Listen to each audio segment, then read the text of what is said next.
ye mumo wetu, ye mumo w'abana ba Mwalo.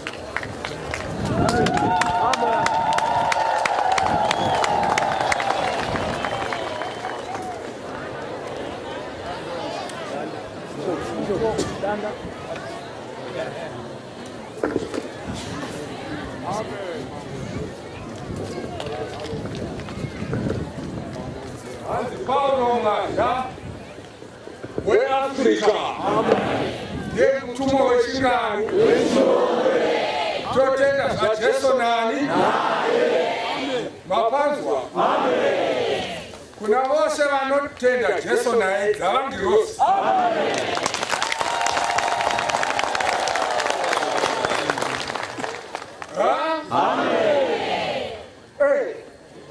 Nokuti vatenda Yesu kathaindi zvino vanotenda akatumwa naJesu hanizvere vakava naJesu nokuda kwake vanaye zvino dzachi mazwa vana veAfrica. Amen. Saizvo sei zvese zvenyika titeerani titeere Paulo weAfrica areta kuda kwani akamirirani mumwiri waJesu wakashira badza wakashira murimi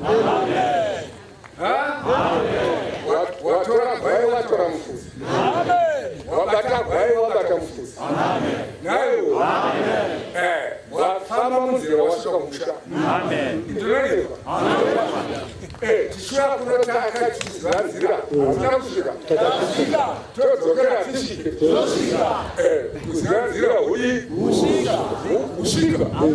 Amen.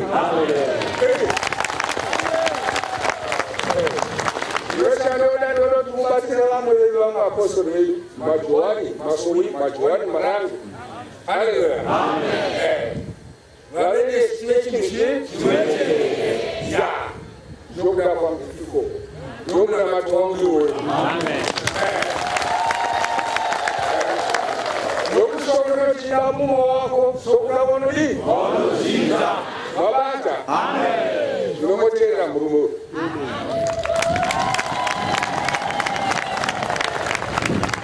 mwana wani anoita kuda kwani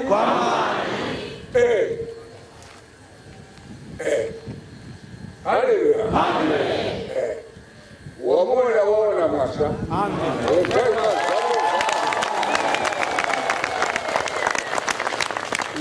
handiko nokuti anodzidzisa zvani mwazvi achidzidzisa zvani Jesu achidzidzisa zvani